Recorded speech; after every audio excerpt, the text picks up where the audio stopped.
Done, your next step will be to take this tool right here. This is called the sponge. Sponge goes inside the cannon and douses out any embers that might still be lit. Because you know what happens if you don't douse out your embers before you load your powder? Boom! And this ain't like Tom and Jerry. That hurts.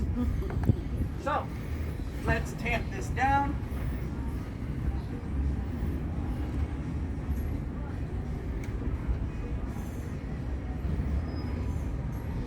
Alright. Now once you tamp it down, your next step will be to take a little hacky sack of black powder about yay big. A little hacky sack this size could launch a 3-pound cannonball over a mile. You take that and you load it inside the cannon, pat, pat. Then you take a bit of paper wadding, you shove that inside, pat, pat. Then you take your 3-pound cannonball, load that in, and... Pat, pat. Oh, you are paying attention. Good! So once you do all that, your last step will be to fire it using a very specialized tool. This right here. This is called the fire stick. In Spanish, they had a very specialized name for it. In Spanish, they call this a fire stick, but in Spanish. And this big spike right here, what do you think that big spike was used for? All right, I'll give you a hint. The enemy comes on board your ship. You take this and you Stab him. Stab him. pat, pat. That's right. Oh. So once you do that, you light this up. You touch this to the fuse hole. The cannon will go boom. Now for this next part, I'm going to need to implement some more traditional, or I guess old school, ways of lighting the powder.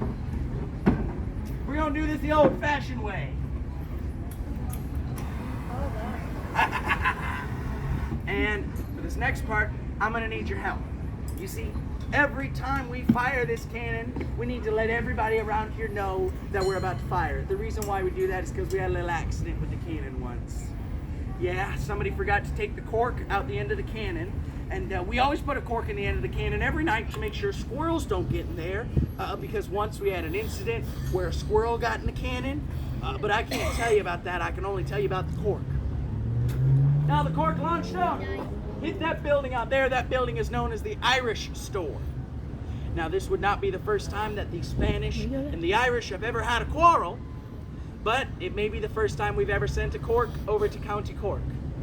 And for this reason, I need your help. When I yell fire in the hole, I'm gonna then blow my whistle.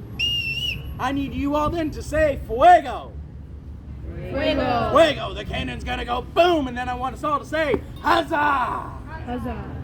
Now the reason why we do all this song and dance, like I said, is because we had that little accident. So now you know the key phrase, and now I'm gonna light this cannon. And if you want to cover your ears, now might be the time. What are you doing with that? Where's she? Is she covering her ears? No.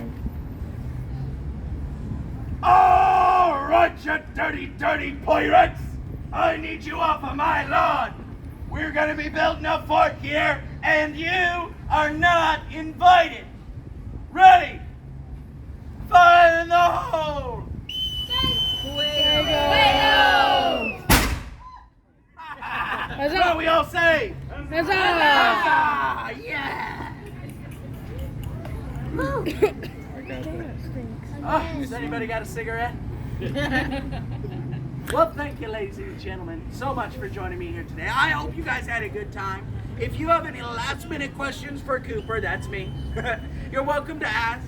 And if you did have a good time, you want to let me know, well, how much of a good time you had, you're certainly welcome to do so in any way you may see fit.